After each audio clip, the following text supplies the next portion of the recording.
అందరికీ నమస్కారం. ఈరోజు కథ హిట్లర్ ఎపిసోడ్ 307 హర్ష ఇంటెలిజెన్స్.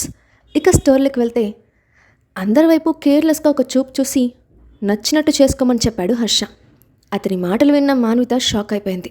నిజానికి గొడవ పెద్దది అయితే ఇద్దరి ఫ్యూచర్స్ స్పాయిల్ అవుతుంది కాబట్టి వాళ్ళకి సారీ చెప్పేస్తాడని భావించింది. కానీ అందుకు భిన్నంగా వాళ్ళకు ఎదురు తిరగడం చూసి ఆమె మరింత ఆశ్చర్యపోయింది. అయితే ఎవరి ముందు తల వంచని హర్ష వ్యక్తిత్వానికి మరొక్కసారి ఫిదా అయిపోయాడు మోహిత్. నువ్వు సూపర్ తెలుసా, నీ తప్పు లేకుండా ఎక్కడ ఎవరి ముందు కాంప్రమైజ్ అయ్యే ప్రసక్తి లేదని మరొక్కసారి ప్రూవ్ చేశావు. హ్యాట్స్ ఆఫ్ యూ హర్ష అని అతని మీద పొగడ్తల వర్షం కురిపించాడు. ఇదంతా గమనించిన చాందిని బ్యాచ్ కోపంతో రగిలిపోతూ ఎట్టి పరిస్థితుల్లోనూ వీడియో పోస్ట్ చేసి తీరాలని గట్టిగా నిర్ణయించుకున్నారు. కాసేపటికి అక్కడ డైరెక్టర్తో మాట్లాడి మాన్విత షూటింగ్ షెడ్యూల్ గురించి మరొకసారి కన్ఫర్మ్ చేసుకొని వాళ్ళిద్దరిని తీసుకొని బయటికి వచ్చాడు హర్ష. అప్పటికి కూడా ఆందోళనగా ఉన్న ఆమెను చూసి, ప్రతి విషయానికి కంగారు పడటం సరికాదు మాన్విత. నీ తప్పు లేనప్పుడు మరొకరి ముందు తల వంచకూడదు. మనల్ని వేలెత్తి చూపించిన వాళ్ళని, ఇన్సల్ట్ చేయాలని ప్రయత్నించిన వాళ్ళని ఎదిరించి పోరాడాలి. అంతేకాని తల వంచి నిన్ను నువ్వే తక్కువ చేసుకోకూడదు. మనం అన్నిటికీ భయపడుతూ ఉంటే ప్రతి ఒక్కడూ మనల్ని భయపడుతూనే ఉంటాడు, గుర్తుపెట్టుకో అని స్పష్టంగా చెప్పాడు. నా వల్ల నీ రెప్యుటేషన్ పోతుంది తప్ప వాళ్ళేదో చేస్తారని ఆలోచన లేదు. అయినా నువ్వు ఉండగా నాకెందుకు భయం అని నవ్వుతూ చెప్పింది మాన్విత. అబ్బా, ఇప్పటికి మేడం గారికి జ్ఞానోదయమైంది. ఈ మార్పులు ఎన్ని రోజులు ఉంటుందో నేను చూస్తాను అని ఆమెను వెక్కిరించి, హర్ష వాళ్ళ దగ్గర ఉన్న వీడియోని చూసావా, అందులో ఏముందని మనల్ని భయపెట్టడానికి ట్రై చేశారు అని ఆరా తీశాడు మోహిత్. అదేంటో కూడా తెలియకుండానే వాళ్ళ మీదకి ఒంటికాలు మీద యుద్ధానికి వెళ్ళావా, అసలు నీ ధైర్యం ఏంటి అని విస్మయంగా అడిగిన మాన్వితకు హర్షను చూపించి అతనే తన ధైర్యమని సైగ చేస్తున్నాడు మోహిత్. ఇప్పటి వరకు చేసింది చాలు, ఇక ఈ విషయంలో మీరిద్దరూ ఇన్వాల్వ్ అవ్వకండి. ఏం జరిగినా నేను హ్యాండిల్ చేస్తాను. నువ్వు నీ షూటింగ్ జాగ్రత్తగా చేసుకో అని మాన్వితకు చెప్పి, ఇలాంటి అనవసరపు గొడవల్లో తలదూర్చకుండా నీకు ఇచ్చిన స్క్రిప్ట్ మీద కాస్త దృష్టి పెడితే బాగుంటుంది అని మోహిత్ వైపు కోపంగా చూశాడు హర్ష. నీ సామర్థ్యం మీద నాకు పూర్తి నమ్మకం ఉంది కాబట్టి నువ్వు చెప్పిన మాట వింటాను. ఈ ఇష్యూ సాల్వ్ అయ్యే వరకు నోరు తెరిచి ఒక్క మాట కూడా మాట్లాడను అని బుద్ధిమంతుల్లా తల ఊపుతూ హర్షతో కలిసి కారెక్కాడు మోహిత్. మాన్విత తిరిగి షూటింగ్ స్పాట్కి వెళ్ళిపోతే వాళ్ళ కార్ అక్కడి నుండి స్టార్ట్ అయింది. దారిలో ఉండగా చాందిని వాళ్ళు ఫేక్ అకౌంట్ నుండి వీడియో పోస్ట్ చేసినట్టు మెసేజ్ వచ్చింది. అప్పటికే ఆ వీడియో చూసిన మోహిత్కి పట్టరాని కోపం వచ్చింది. కానీ హర్ష మీద ఉన్న నమ్మకంతో లైట్ తీసుకున్నాడు.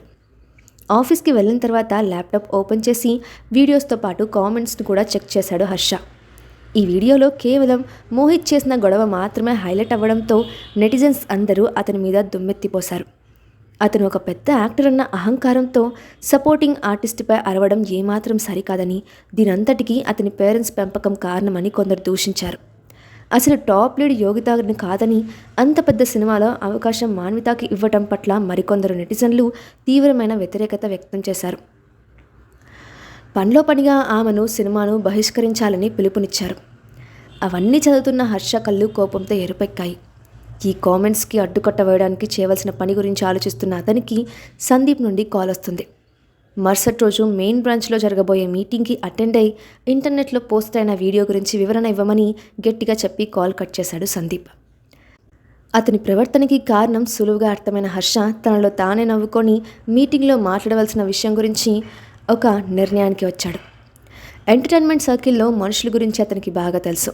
బ్యాక్గ్రౌండ్ ఉన్నవాళ్ళు ఏం చేసినా వంగి వంగి దండాలు పెడుతూ సపోర్ట్ చేస్తారు. ఏదైనా సమస్య వస్తే వాళ్ళను వెనకేసుకొచ్చి నాలాంటి ఇన్నోసెంట్లను వాళ్ళ క్రూరత్వానికి బలి చేస్తారు. నెపం మొత్తం మాలాంటి వాళ్ళ మీదకు నెట్టేసి చేతులు దులుపుకుంటారు. ఇప్పుడు సందీప్ చేసిన పని కూడా అదే. అతనికి శాలినితో ఉన్న బెడ్ రిలేషన్ దృష్టిలో పెట్టుకొని ఆమె చెప్పినట్టల్లా రియాక్ట్ అవుతాడు తప్ప నిజానిజాలు తెలుసుకోవాలని అనుకోడు. అతనికి తన కంపెనీ బాగుండటం మాత్రమే కావాలి. అందుకోసం మిగతా వాళ్ళు ఎలా పోయినా అతనికి అనవసరం. ఇండస్ట్రీలో మోహిత్ ఫ్యామిలీకి ఉన్న పలుకుబడి దృష్టిలో పెట్టుకొని అతనితో డైరెక్ట్గా మాట్లాడలేక తనను టార్గెట్ చేసి నిందలు వేస్తున్నాడు. రేపటి మీటింగ్లో కూడా అదే పరిస్థితి ఉంటుందని అతనికి తెలుసు. అందుకే అన్నిటికీ ఫేస్ చేయడానికి తను తాను సిద్ధం చేసుకున్నాడు హర్ష. అయితే అదే క్యాబిన్లో సోఫాలో అడ్డంగా పడుకొని గేమ్ ఆడుకుంటున్న మోహిత్కి పరిస్థితి సీరియస్ అని అర్థమైంది. కానీ తను ఇన్వాల్వ్ అయితే హర్ష చేతిలో పెళ్ళవుతుందని భయపడి ఏమీ పట్టనట్లు ప్రవర్తించాడు. అతనికున్న బ్యాక్గ్రౌండ్కి భవిష్యత్తు గురించి భయపడాల్సిన అవసరం లేదు. ఆఫర్స్ రాకపోతే చక్కగా ఇంటికి వెళ్ళిపోయి ఫ్యామిలీ బిజినెస్ చూసుకోవచ్చు. తను ఏం చేసినా కూడా అడ్డు చెప్పేవాళ్ళు లేరు. అందుకే ఎలాంటి టెన్షన్ లేనట్లు ధీమాగా ఉన్నాడు. మరుసటి రోజు ఉదయం తన దగ్గర ఉన్న ఇన్ఫర్మేషన్ మొత్తం ఒక ఆర్డర్లో పెట్టుకొని మెయిన్ బ్రాంచ్కి వెళ్ళాడు హర్ష. దీంతో ఎలాంటి ఉపయోగం లేదని తెలిసినా కూడా సేఫ్ సైడ్గా ఇన్ఫర్మేషన్ మొత్తం తన దగ్గరే ఉంచుకున్నాడు. కాన్ఫరెన్స్ రూమ్ వైపు వెళ్తున్న అతన్ని అదే సమయంలో సందీప్ ఆఫీస్ నుంచి బయటకు వస్తున్న శాలిని చూసింది. వెంటనే అతన్ని పిలుస్తూ దగ్గరికి వెళ్ళి, అయ్యో పాపం, నిన్ను చూస్తూ ఉంటే చాలా జాలీగా ఉంది హర్ష. ఈరోజు మీటింగ్లో నువ్వు ఎలా హ్యాండిల్ చేస్తావో చూడాలని చాలా ఆతృతగా ఉంది అని వెకిలిగా నవ్వింది శాలిని. నా గురించి నువ్వు చాలా వరి అవుతున్నావు, కానీ అంత అవసరం నీకు రానివ్వను. అక్కడ ఉన్న వాళ్ళకి ఏమని సమాధానం చెప్పాలో నాకు బాగా తెలుసు. కాబట్టి నువ్వు హ్యాపీగా నీ పని నువ్వు చేసుకోవచ్చు అని చిరునవ్వుతో బదిలిచ్చాడు హర్ష. అతని ముఖంలో ప్రశాంతత చూసి లోపల కొత్తలా ఉడుకుపోతూ ఉంటే ముఖానికి నవ్వు పులుముకొని, ఇప్పటికైనా మించిపోయింది లేదు. నా కాళ్ళు పట్టుకొని క్షమాపణ కోరుకో. నీకు ఎలాంటి రిస్క్ లేకుండా ప్రొటెక్ట్ చేస్తాను అని గొప్పగా చెప్పింది శాలిని. అచ్చా, నీకంత సీనుందా? అసలు నిన్నెందుకు అడగాలి అని ఆమె కళ్ళల్లోకి సూటిగా చూశాడు. ఎందుకంటే ఇప్పుడు బాల్ నా కోట్లో ఉంది కాబట్టి. వీడియో వల్ల ఎఫెక్ట్ అయింది నా ఆర్టిస్టులు. ప్రస్తుతం కంపెనీలో వాళ్ళందరి మీద చాలా సింపతి ఉంది. అలాగే నీ మీద, నీ ఆర్టిస్టుల మీద పీకల దాకా కోపంగా ఉంది. నీకు పనిష్మెంట్ ఇవ్వడానికి సిద్ధంగా ఉన్నారు. ఇక వెళ్ళడమే ఆలస్యం. ఇప్పటికైనా కాస్త తెలివిగా ఆలోచించి నిర్ణయం తీసుకుంటే ప్రాబ్లం నుండి బయటపడచ్చు అని పొగరుగా చెప్పింది. నిజమా? నేను అందుకోసమే ఎదురు చూస్తున్నాను అని సింపుల్గా చెప్పి కాన్ఫరెన్స్ రూమ్లోకి వెళ్ళిపోయాడు హర్ష. శాలిని ముఖం పాలిపోయింది. ఇంత జరిగిన తర్వాత హర్ష ఖచ్చితంగా తన కాళ్ళ దగ్గరికి వస్తాడని ఆశించి అందుకు భిన్నంగా ఉన్న అతని ప్రవర్తనకి కోపంగా కాలు నేలకేసి కొడుతూ తాను కూడా లోపలికి వెళ్ళింది. కాన్ఫరెన్స్ హాల్లో సీరియస్గా ఉన్న బోర్డు మెంబర్స్ అందరినీ వాళ్ళ రియాక్షన్ ముందుగానే ఊహించాడు కాబట్టి పెద్దగా ఆలోచించలేదు హర్ష. సైలెంట్గా తన సీట్లో కూర్చొని అప్పటికి అక్కడున్న యోగిత, ఇక చాందని ఇద్దరినీ కోపంగా ఒక చూపు చూశాడు. అందరి ముందు తన ఆర్టిస్టులను సేవ్ చేసుకోవడానికి హర్ష పడే పాటలు చూడాలని శాలిని అండ్ కో యాక్టర్స్ అందరూ ఆతృతగా ఎదురుచూస్తున్నారు. గెలిచామన్న ఆనందంలో వెలిగిపోతున్న వాళ్ళ ముఖాలను చూసి చిన్నగా నవ్వుకుంటూ సందీప్ వైపు సూటిగా చూశాడు హర్ష. వెల్, ఈరోజు మీటింగ్ కండక్ట్ చేయడానికి కారణం నిన్న ఇంటర్నెట్లో పోస్ట్ అయిన వీడియో. నా కంపెనీకి సంబంధించిన 2 మేనేజర్లు తాలూకా ఆర్టిస్టులు ఆ వీడియోలో ఉన్నారు అంటూ ఆ వీడియో మరొకసారి ప్లే చేశాడు సందీప్. అందులో కేవలం మోహిత్ యాటిట్యూడ్ తప్ప అంతకుముందు చాందని చేసిన పని రికార్డ్ అవ్వలేదు. దాంతో ఆ ఆర్టిస్టులంటే ఇష్టం లేక కావాలని అవమానించడానికి మోహిత్ మీద అలిగేషన్స్ వచ్చాయి. వీడియో మొత్తం మరొకసారి చూసిన సందీప్, మన కంపెనీలో పనిచేసే ఒక ఆర్టిస్ట్ వల్ల ఈరోజు నా పరువు పోయినంత పనైంది. అతను ఎప్పుడూ ఆరోగెంట్గానే ఉంటాడని తెలుసు, కానీ ఈసారి పూర్తి హద్దులు దాటేశాడు. అతని ప్రవర్తన ఇంత దారుణంగా ఉండటానికి కారణం ఏంటి? నీ ఆర్టిస్ట్ చేసిన తప్పుకి నీ సమాధానం ఏంటి అని హర్షాన్ని ప్రశ్నించాడు.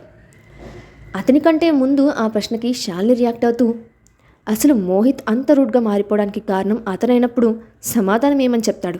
హర్ష కేవలం 3 సంవత్సరాల క్రితమే మన కంపెనీలో జాయిన్ అయ్యాడు. కానీ మోహిత్ చాలా సంవత్సరాల నుండి ఇదే కంపెనీ అండర్లో వర్క్ చేస్తున్నాడు. అప్పుడు సరిగ్గా ఉన్న అతని ప్రవర్తన ఈ మధ్యనే మారిందంటే అందుకు కారణమేంటో ఏజెంట్ కాక మరొకరు అవుతారా అని బ్లేమ్ చేసింది. ఆమె మాట్లాడడం గమనించిన వెంటనే మిగతా మెంబర్స్ మాట్లాడుతూ, శాలిని చెప్పింది నిజమే, ఇదంతా పూర్తిగా ఏజెంట్ తప్పు. అతనికి ఆర్టిస్ట్ని మేనేజ్ చేయడం రాకపోవడం వల్లనే ఇలాంటి సమస్యలు వచ్చాయి. మన కంపెనీ రూల్ ప్రకారం ఆర్టిస్ట్ తప్పు చేస్తే ఎలా సైట్ చేస్తామో ఒక ఏజెంట్ తప్పు చేసినా అదే శిక్ష వేయాలి అని ఒకరు మాట్లాడారు. ఎస్, మీరు చెప్పింది నిజమే. మోహిత్ లాంటి స్ట్రాంగ్ బ్యాక్గ్రౌండ్ ఉన్నవారు హర్ష లాంటి ఏజెంట్ దగ్గర ఉంటే ప్రాబ్లమ్స్ వస్తాయి. వెంటనే అతని బాధ్యత మరొక ఎక్స్పీరియన్స్డ్ ఏజెంట్కి అప్పగించాలి అని మరొకరు అన్నారు. ఒక ఏజెంట్గా హర్ష పూర్తిగా ఫెయిల్ అయ్యాడు. కాబట్టి ఇప్పటి వరకు మోహిత్ మన కంపెనీలో సీనియర్ మోస్ట్ ఏజెంట్ అయిన శాలిని అండర్లో ఉంటాడు. తనైతే అతని రెప్యుటేషన్కి ఎలాంటి మచ్చ లేకుండా ప్రొటెక్ట్ చేస్తుంది. ఇప్పుడు మన ఆర్టిస్టులను కాపాడుకోవడానికి అంతకు మించిన మార్గం లేదు అని స్పష్టంగా చెప్పాడు సందీప్. అతని మాటలను మిగతా వాళ్ళందరూ ఏకీభవించారు. అందరి మాటలు వింటూ, ఈ మీటింగ్ యొక్క మెయిన్ మోటో ఇదన్నమాట, చూద్దాం ఇంకేం చేస్తారో అని తనలో తానే నవ్వుకున్నాడు హర్ష. అంతా తనకు ఫేవర్గా ఉండటంతో పొంగిపోయిన శాలిని ఒక్క దెబ్బకి 2 పిట్టలంటే ఇదే. ఒక్క వీడియో పుణ్యమా అని మోహిత్ నాండర్లోకి వచ్చేశాడు. బ్లేమ్ మొత్తం హర్ష మీదకు పోయి అందరి ముందు తలదించుకునే పరిస్థితి వచ్చింది. అప్పుడే అంతా అయిపోలేదు, ముందుంది ముసళ్ళ పండగ అని క్రూరంగా నవ్వుకుంది. అంతసేపటి నుండి డిస్కషన్ జరుగుతున్నా ఒక్క మాట కూడా మాట్లాడకుండా సైలెంట్గా కూర్చున్నాడు హర్ష. అతన్ని గమనించిన సందీప్ జాలిగా ముఖం పెట్టి, నువ్వేం బాధపడకు హర్ష, నీకు మరొక 2 ఆర్టిస్టులను అసైన్ చేస్తాను. అలాంటి వాళ్ళను డీన్ చేయడం నీకు చాలా సులువు అని చెప్పాడు. ఆ క్షణం హర్ష సామర్థ్యం గురించి కానీ, గతంలో అతను డీల్ చేసిన ఫేమ్లోకి తీసుకొచ్చిన ఆర్టిస్టుల గురించి కానీ, అతి తక్కువ కాలంలోనే అతను సంపాదించుకున్న పేరు ప్రఖ్యాతల గురించి కానీ అతను పూర్తిగా మర్చిపోయాడు. అతని మెదడు మొత్తం కాన్ఫరెన్స్ హాల్లోకి వచ్చే ముందు తన ప్రైవేట్ రూమ్లో ఇద్దరు ఇంటిమేట్ అవుతున్న సమయంలో శాలిని చెప్పిన మాటల మీదనే ఉన్నాయి.